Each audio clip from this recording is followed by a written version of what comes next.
നമ്മുടെ അടുത്ത topic factors affecting sludge digestion പ്രോസസ്സാണ്.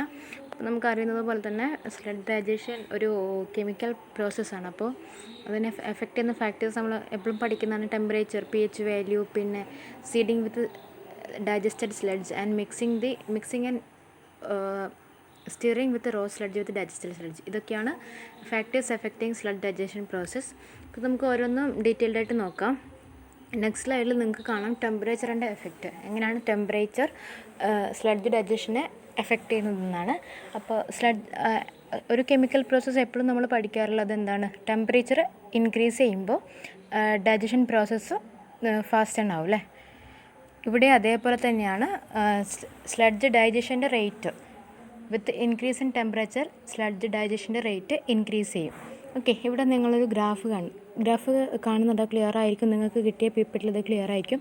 ഇതിൽ എക്സ് ആക്സിസിൽ ടെമ്പറേച്ചറാണുള്ളത് ആൻഡ് വൈ ആക്സിസിൽ number of days taken for ഡൈജഷനാണുള്ളത്. അപ്പോൾ ടെമ്പറേച്ചർ കൂടുമ്പോൾ ഡൈജഷൻ എടുക്കുന്ന ടൈം കുറയുവാണ്. ഹയർ ടെമ്പറേച്ചറിൽ കുറച്ച് സമയം വേണ്ടൂ എന്തിന്, സ്ലഡ്ജ് ഡൈജഷന്. ലോവർ ടെമ്പറേച്ചറിൽ ഒരുപാട് സമയം വേണം. ഓക്കെ, അപ്പോൾ ഇതിൽ തന്നെ ഈ ഗ്രാഫ് നമുക്ക് ഒന്നുകൂടെ അനലൈസ് ചെയ്യാനുണ്ട്. ഇതിൽ നമുക്ക് രണ്ട് റീജിയൻ കാണാം. ഒരു മീസോഫിലിക് ഡൈജഷൻ റീജിയണും ഒരു തെർമോഫിലിക് ഡൈജഷൻ റീജിയണും. ഇതിൽ തെർമോഫിലിക് ഡൈജഷൻ എന്ന് പറഞ്ഞാൽ ഹയർ ടെമ്പറേച്ചറാണ്. 40 to 60 ഡിഗ്രി സെൽഷ്യസിലുള്ള ടെമ്പറേച്ചർ റേഞ്ചിലാണ് നമ്മൾ തെർമോഫിലിക് ഡൈജഷൻ സ്റ്റേജ് എന്ന് പറയുന്നത്. അതായത് മോഡറേറ്റ് ടെമ്പറേച്ചറിൽ ഈ ഓർഗാനിക് വേസ്റ്റിനെ ഡീകമ്പോസ് ചെയ്യുന്ന ബാക്ടീരിയ അല്ല ഹയർ ടെമ്പറേച്ചറിൽ ഇതിനെ ഡൈജസ്റ്റ് ചെയ്യുക. ഹയർ ടെമ്പറേച്ചറിൽ വേറെ ബാക്ടീരിയയാണ്, നോർമൽ ടെമ്പറേച്ചറിൽ വേറെ ബാക്ടീരിയയാണ് സ്ലഡ്ജിൻ്റെ മേലെ ആക്ട് ചെയ്യുന്നത്. അപ്പോൾ ഹയർ ടെമ്പറേച്ചറിൽ ആക്ട് ചെയ്യുന്ന ബാക്ടീരിയ നമുക്ക് വേണമെങ്കിൽ തെർമോഫിലിക് ബാക്ടീരിയ എന്ന് വിളിക്കാം. അതായത് ഹീറ്റ് ലവിങ് ബാക്ടീരിയ. അപ്പോൾ ഈ 40 to 60 ഡിഗ്രി സെൽഷ്യസിൽ ആക്ട് ചെയ്യുന്നത് ഈ തെർമോഫിലിക് ബാക്ടീരിയ ആണ്. അപ്പോൾ ഹയർ ടെമ്പറേച്ചർ ആയതുകൊണ്ട് അവിടെ എന്താണ്, സ്ലഡ്ജ് ഡൈജഷൻ്റെ റേറ്റ് വളരെ കൂടുതലാണ്. 10 to 15 ഡേയ്സ് മാത്രമേ സ്ലഡ്ജ് ഡൈജഷൻ ഇവിടെ എടുക്കുകയുള്ളൂ. ഓക്കെ, ഇനി ഈ 25 to 40 ഡിഗ്രി സെൽഷ്യസ് മോഡറേറ്റ് ടെമ്പറേച്ചറിൽ ആക്ട് ചെയ്യുന്ന ബാക്ടീരിയ നമുക്ക് മീസോഫിലിക് ബാക്ടീരിയ എന്ന് വിളിക്കാം. ആ 25 to 40 ഡിഗ്രി സെൽഷ്യസിൽ ഉള്ള സ്ലഡ്ജ് ഡൈജഷനാണ് നമ്മൾ മീസോഫിലിക് സ്ലഡ്ജ് ഡൈജഷൻ എന്ന് പറയുന്നത്. അത് മോഡറേറ്റ് ടെമ്പറേച്ചറാണ്. അപ്പോൾ എന്താണ്, ഹയർ ടെമ്പറേച്ചറിനെക്കാട്ടും കുറച്ച് കൂടെ അധികം ദിവസങ്ങൾ ഡൈജഷന് ആവശ്യമായിട്ട് വരും. അപ്പോൾ ഈ മീസോഫിലിക് ഡൈജഷൻ സോണിൽ മീസോഫിലിക് ബാക്ടീരിയയാണ് ആക്റ്റഡ് ആവുക. അതായത് മോഡറേറ്റ് ടെമ്പറേച്ചറിൽ വർക്ക് ചെയ്യുന്ന ബാക്ടീരിയസാണ് ഈ മീസോഫിലിക് ഡൈജഷനിൽ ടേക്ക് പാർട്ട് ചെയ്യുന്നത്. ഓക്കെ, അപ്പോൾ അവിടെ എന്താണ്, അവിടെ കുറച്ചുകൂടി ദിവസങ്ങൾ അധികം എടുക്കും. എത്ര എടുക്കും? ഓൾമോസ്റ്റ് 30 ഡേയ്സ് എടുക്കും. അതായത് തെർമോഫിലിക് ബാക്ടീരിയ ഡൈജസ്റ്റ് ചെയ്യുന്നതിനെക്കാട്ടും ഡബിൾ ടൈം മീസോഫിലിക് ബാക്ടീരിയയ്ക്ക് ആവശ്യമാണ് സ്ലഡ്ജിനെ ഡൈജസ്റ്റ് ചെയ്യാൻ വേണ്ടിയിട്ട്. ഓക്കെ, അതാണ് ടെമ്പറേച്ചറിൻ്റെ effect. Second point is not mentioned here, pH value. pH value പറയുകയാണെങ്കിൽ എപ്പോഴൊരു ആൽക്കലൈൻ കണ്ടീഷൻ പ്രിവൈൽ ചെയ്യുന്നതാണ് നമുക്ക് സ്ലഡ്ജ് ഡൈജഷനിൽ ഏറ്റവും നല്ലത്. നമുക്ക് ഓൾറെഡി നമ്മൾ പറഞ്ഞു, ഫസ്റ്റ് സ്റ്റേജ് എന്താണ്, ആസിഡ് ഫോമിങ് സ്റ്റേജാണ്. അത് ആസിഡ് ഫോമിങ് സ്റ്റേജിലേക്ക് വരണമെങ്കിൽ അവിടെ ഓൾറെഡി ഉണ്ടാവേണ്ട കണ്ടീഷൻ ആൽക്കലൈൻ ആയിരിക്കണം.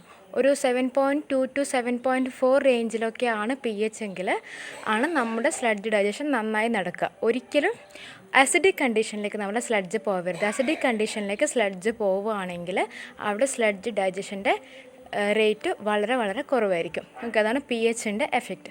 Then third point is seeding with digested sludge. Seeding with digested sludge എന്ന് പറഞ്ഞാൽ നമ്മൾ ആക്ടിവേറ്റഡ് സ്ലഡ്ജ് പ്രോസസ്സൊക്കെ പോലെ സീഡ് ചെയ്യാണ്. സീഡ് ചെയ്യുക എന്ന് പറഞ്ഞാൽ എന്താണ്, നമ്മൾ ഒരു മൈക്രോബിയൽ മാസ് ഒരുപാടുള്ള ഒരു മാസ് ഓഫ് സ്ലഡ്ജ് നമ്മുടെ സ്ലഡ്ജ് ഡൈജഷൻ ടാങ്കിലേക്ക് ഇട്ട് കൊടുക്കുകയാണ്. അപ്പോൾ ഈ മൈക്രോബ്സ് എന്ത് ചെയ്യും, ഓൾറെഡി ഉള്ള സ്ലഡ്ജിനെ ഡീകമ്പോസ് ചെയ്യാൻ ഹെൽപ്പ് ചെയ്യും. അതാണ് സീഡിങ് വിത്ത് ഡൈജസ്റ്റഡ് സ്ലഡ്ജ് എന്ന് പറയുന്നത്. അപ്പോൾ നമ്മൾ വേറൊരു ടാങ്കിലുള്ള ആക്ടിവേറ്റഡ് ആയിട്ടുള്ള, അതായത് മൈക്രോബ്സ് ഉള്ള സ്ലഡ്ജിനെ നമ്മൾ നമ്മുടെ ടാങ്കിലേക്ക് ഇട്ട് കൊടുത്തിട്ട് അവിടെയുള്ള സ്ലഡ്ജ് ഡൈജഷനെ ഇമ്പ്രൂവ് ചെയ്യുന്നതിനാണ് നമ്മൾ എന്ത് പറയുന്നത്, സീഡിങ് വിത്ത് ഡൈജസ്റ്റഡ് സ്ലഡ്ജ് എന്ന് പറയുന്നത്. Okay, next point is mixing and stirring of raw sludge with digested sludge. അപ്പോൾ ഇതിലും നമ്മൾ പറഞ്ഞതുപോലെ തന്നെ ഇതിലെന്താ ചെയ്യുന്നതെന്ന് വെച്ചാൽ നമ്മൾ ഒരു ഡൈജസ്റ്റഡ് സ്ലഡ്ജ് നമ്മൾ റോ സ്ലഡ്ജായിട്ട് മിക്സ് ചെയ്യുകയാണ്. നന്നായിട്ട് മിക്സ് ചെയ്ത് സ്റ്റിർ ചെയ്ത് അതിനൊരു ഹോമോജീനിയസ് മാസ് ആക്കുകയാണ്. അത് റോ സ്ലഡ്ജിനെയും ഡൈജസ്റ്റഡ് സ്ലഡ്ജിനെയും കൂടെ മിക്സ് ചെയ്തിട്ടൊരു ഹോമോജീനിയസ് മാസ് ആക്കുകയാണ്.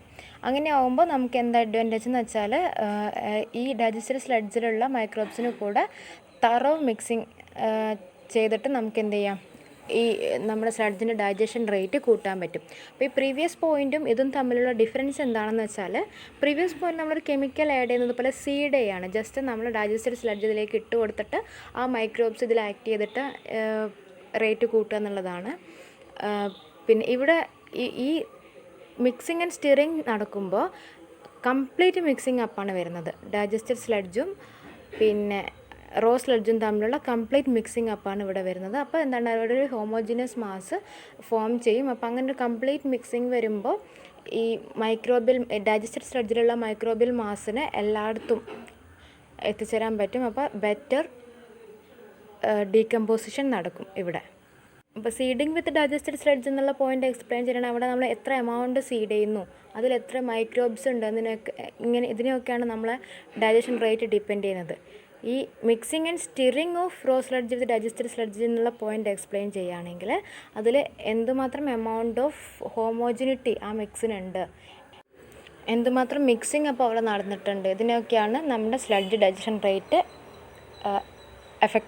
ഡിപ്പെൻഡ് ചെയ്യാം. ഓക്കെ, ഇതാണ് ഈ രണ്ട് പോയിന്റ് തമ്മിലുള്ള ഡിഫറൻസ്. ഒന്ന് ജസ്റ്റ് ഒരു കെമിക്കൽ ആഡ് ചെയ്യുന്ന പോലെ ആഡ് ചെയ്യുന്നു. ദെൻ മിക്സിംഗ് എന്ന് പറഞ്ഞാൽ അതിനൊരു ഹോമോജിനിയസ് മാസ് ആയിട്ട് മാറ്റുന്നു. അപ്പോൾ ഇത് രണ്ടുമാണ്, ഇതൊക്കെയാണ് factors effecting sludge digestion process. Okay, next topic sludge digestion ടാങ്കാണ്. അപ്പോൾ നമ്മൾ ഇതുവരെ സ്ലഡ്ജ് എന്താ, സ്ലഡ്ജ് ഡൈജഷൻ എന്താ, അതിൻ്റെ സ്റ്റേജസ് എന്തൊക്കെയാണ്, അതിനെ എഫക്റ്റ് ചെയ്യുന്ന ഫാക്ടേഴ്സ് എന്തൊക്കെയാണെന്നൊക്കെയുള്ള കാര്യങ്ങൾ പറഞ്ഞു കഴിഞ്ഞു അല്ലേ. ഇനി നമ്മൾ ഈ സ്ലഡ്ജ് ഡൈജഷൻ ടാങ്കിനെ പറ്റിയാണ് പഠിക്കാൻ പോകുന്നത്. അതിൻ്റെ തിയറി പഠിക്കാനുണ്ട്, അതിൻ്റെ ഡിസൈൻ പഠിക്കാനുണ്ട്. ഓക്കെ, അപ്പോൾ ഈ സ്ലഡ്ജ് ഡൈജഷൻ ടാങ്കിനെ പറ്റി പഠിക്കുമ്പോൾ ഈ PPT യൂസ് ചെയ്യരുത്. ഈ PPTയുടെ ഡീറ്റെയിൽസ് ഒന്നും ഇല്ല. ഞാൻ തന്ന KT നോട്ട് മാത്രം പഠിച്ചാൽ മതി അതിന് കേട്ടോ. അപ്പോൾ സ്ലഡ്ജ് ഡൈജഷൻ ടാങ്ക് എന്ന് പറഞ്ഞാൽ ഒരു സെഡിമെൻറ്റേഷൻ ടാങ്കിൻ്റെ രീതിയിലാണ് നമ്മൾ ഈ സ്ലഡ്ജ് ഡൈജഷൻ ടാങ്ക് ഡിസൈൻ ചെയ്യുക. ഇതിൽ ഒരു RCC ചേംബറാണ്. RCC ചേംബറിന് ബോട്ടം എന്താണ്, നമ്മൾ ഇതുവരെ പഠിച്ചതുപോലെ തന്നെ ഹൂപ്പർ ബോട്ടമാണ്. എന്തിനു വേണ്ടിയിട്ടാണ് അങ്ങനെ, ആ ബോട്ടത്തിൽ സെറ്റിൽഡ് ആവുന്ന സ്ലഡ്ജിനെ ഈസിലി റിമൂവ് ചെയ്യാൻ വേണ്ടിയിട്ടാണ് നമ്മളൊരു ഹൂപ്പർ ബോട്ടം യൂസ് ചെയ്യുന്നത്. അപ്പോൾ ഒരു RCC ചേംബർ വിത്ത് ഹൂപ്പർ ബോട്ടമാണുള്ളത്. അപ്പോൾ ഇതിൽ നമ്മൾ എന്ത് ചെയ്യും, ഇൻകമ്മിങ് സ്ലഡ്ജ് ഇതിലേക്ക് നമ്മൾ സീഡ് ചെയ്യും. അപ്പോൾ അതിൽ സ്ലഡ്ജ് നമ്മൾ കുറച്ച് നേരം വെച്ച് കഴിഞ്ഞാൽ അതിലുള്ള സോളിഡ്സൊക്കെ അതിൻ്റെ ബോട്ടം പോർഷനിൽ വന്ന് സെറ്റിൽഡ് ആവും. ലിക്വിഡ് പോർഷനൊക്കെ മേലെ പൊങ്ങി നിൽക്കും. പിന്നെ അതിലെന്ത് നടക്കും, എനൈറോബിക്, ഇത് ക്ലോസ്ഡ് ചേംബറാണെങ്കിൽ അതിൽ എനൈറോബിക് ഡൈജഷൻ നടക്കും. ഓക്കെ, അപ്പോൾ ഈ എനൈറോബിക് ഡൈജഷൻ നടക്കുമ്പോൾ അവിടെ മീഥൈനും കാർബൺ ഡൈ ഓക്സൈഡും അങ്ങനത്തെ ഗ്യാസസ് ഒക്കെ ഉണ്ടാവും. അപ്പോൾ ഈ ചേംബറിന് അപ്പോൾ എന്തൊക്കെ ഫെസിലിറ്റീസ് വേണം, ഈ ഹൂപ്പർ ബോട്ടം വേണം, എന്തിന്, സോളിഡ്സ് കളക്ട് ചെയ്യാൻ വേണ്ടിയിട്ട്. പിന്നെ ഈ സൂപ്പർനാറ്റൻ ലിക്വിഡിനെ, അതായത് ഇതിൽ നിന്ന് പൊങ്ങി വരുന്ന ലിക്വിഡിനെ പുറത്തേക്ക് കളയാനുള്ള ഫെസിലിറ്റി വേണം. ആൻഡ് ഓൾസോ ഇതിൽ നിന്ന് സ്ലഡ്ജ് ഡൈജഷൻ നടക്കുമ്പോൾ ഉണ്ടാകുന്ന ഗ്യാസസിനെ റിമൂവ് ചെയ്യാൻ വേണ്ടിയിട്ടുള്ള ഗ്യാസ് കളക്ഷൻ സിസ്റ്റം വേണം. അപ്പോൾ ഇങ്ങനെ ഈ മൂന്ന് ഫേസസിനെയും സോളിഡ് സ്ലഡ്ജിനെയും സൂപ്പർനാറ്റൻ ലിക്വിഡിനെയും ഗ്യാസ് ഇവോൾവിങ് ഗ്യാസസിനെയും റിമൂവ് ചെയ്യാനുള്ള ഫെസിലിറ്റി ഉള്ള ഒരു RCC ചേംബറാണ് നമ്മുടെ സ്ലഡ്ജ് ഡൈജഷൻ ടാങ്ക്. ഓക്കെ, അപ്പോൾ രണ്ട് type of sludge digestion tank ഉണ്ട്.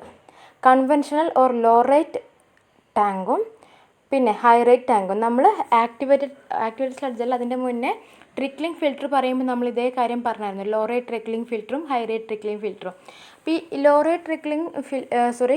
റേറ്റ് സ്ലഡ്ജ് ഡൈജഷൻ ടാങ്ക് പറയുകയാണെങ്കിൽ അത് കൺവെൻഷണൽ ടാങ്കാണ്. അതിന് നമുക്ക് രണ്ട് ടൈപ്പ് ഉണ്ട്. ഈ low rate sludge digestion tank എന്ന് പറഞ്ഞാൽ രണ്ട് ടൈപ്പ് ഉണ്ട്, single stage tank and 2 stage tank. ഈ സിംഗിൾ സ്റ്റേജ് ടാങ്ക് എന്ന് പറഞ്ഞാൽ നമ്മൾ ഈ ഫിഗറിൽ കാണുന്നത് പോലെ സ്ലഡ്ജ് വരുന്നു, അതിൻ്റെ തിക്കനിങ്ങും സെഡിമെൻറ്റേഷനും പിന്നെ ഡൈജഷനും എല്ലാം കൂടെ ഒരു ടാങ്കിലാണ് നടക്കുന്നതെങ്കിൽ അതിന് നമ്മൾ സിംഗിൾ സ്റ്റേജ് ടാങ്ക് എന്ന് പറയും. ഓക്കെ, ഇനി ഡബിൾ സ്റ്റേജ് ടാങ്ക് ആണെങ്കിൽ എന്താണ്, നമ്മൾ ആദ്യം എന്ത് ചെയ്യും, 2 ടാങ്ക് ഉണ്ടാവും, ഡബിൾ സ്റ്റേജ് ആണ്. അപ്പോൾ 2 ടാങ്ക് ഉണ്ടാവും. അപ്പോൾ ഇൻകമ്മിങ് സ്ലഡ്ജിന് നമ്മൾ ഒരു ടാങ്കിൽ കളക്ട് ചെയ്യും. അത് അവിടുന്ന് പാർട്ട്ലി എന്താവും, ഡീകമ്പോസ്ഡ് ആവും.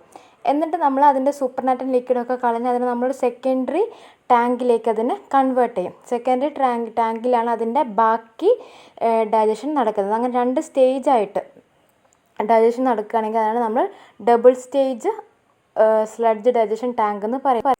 അങ്ങനെ ചെയ്തതിനെ കൊണ്ടുള്ള അഡ്വാൻറ്റേജ് എന്താണെന്ന് പറഞ്ഞാൽ, സിംഗിൾ സ്റ്റേജ് സ്ലഡ്ജ് ഡൈജഷൻ ടാങ്കിൽ അവിടെ സ്ലഡ്ജും ലിക്വിഡും ഗ്യാസസും ഒക്കെ ഒരേ ചേമ്പറിലാണ് ഇവോൾവ് ആവുന്നത്. അപ്പം എന്താണ്, നമ്മൾ ഈ സെറ്റിൽഡ് ആവുന്ന സോളിഡിൽ വാട്ടർ കണ്ടൻ്റ് ഒക്കെ കൂടുതലായിരിക്കും. അതിൻ്റെ റിമൂവ് ചെയ്താൽ അതിൻ്റെ വോളിയം ഒക്കെ കൂടുതലായിരിക്കും. 2 സ്റ്റേജായിട്ട് ചെയ്യുകയാണെങ്കിൽ ആദ്യത്തെ സ്റ്റേജിൽ നമ്മൾ പാർട്ട്ലി ഡീകമ്പോസ്ഡ് ആവുന്ന സമയത്ത് തന്നെ ഇതിലത്തെ ലിക്വിഡും വോളറ്റൈൽ ഗ്യാസസൊക്കെ റിമൂവ്ഡായി അതിൻ്റെ ബാക്കിയാണ് നമ്മൾ അടുത്ത സ്റ്റേജിലേക്ക് കൊടുക്കുന്നത്. അപ്പോൾ എന്തായി, കുറച്ചുകൂടി വോളിയം റെഡ്യൂസ്ഡ് ആയി, വാട്ടറൊക്കെ പോയി. അപ്പോൾ സെക്കൻഡ് സ്റ്റേജിൽ വാട്ടറൊക്കെ ഒരു പരിധി വരെ റിമൂവ്ഡ് ആയിട്ടുള്ള സ്ലഡ്ജാണ് നമ്മൾ സെക്കൻഡറി ടാങ്കിൽ ട്രീറ്റ് ചെയ്യുന്നത്. അപ്പോൾ എന്താണ്, ഇതിൻ്റെ വോളിയം ഒക്കെ കുറയും. പിന്നെ നമുക്ക് ഇതിനെ ഡീൽ ചെയ്യാൻ എളുപ്പമായിരിക്കും. Single stage sludge digestion tank ആകുമ്പോൾ അതിൽ നിന്ന് വരുന്ന സ്ലഡ്ജിൽ ഒരുപാട് വാട്ടറൊക്കെ ഉള്ളതുകൊണ്ട് അതിനെ നമുക്ക് ഡിസ്പോസ് ചെയ്യാനും ഡീവാട്ടർ ചെയ്യാനൊക്കെ ബുദ്ധിമുട്ടായിരിക്കും. പക്ഷേ ഈ സെക്കൻഡറി സെഡിമിനേഷനുള്ള സ്ലഡ്ജ് ഡൈജഷൻ ടാങ്ക് എന്ന് പുറത്തേക്ക് വരുന്നത് കുറച്ചുകൂടി കൺസൈസ്ഡ് ആയിട്ടുള്ള, കുറച്ചുകൂടി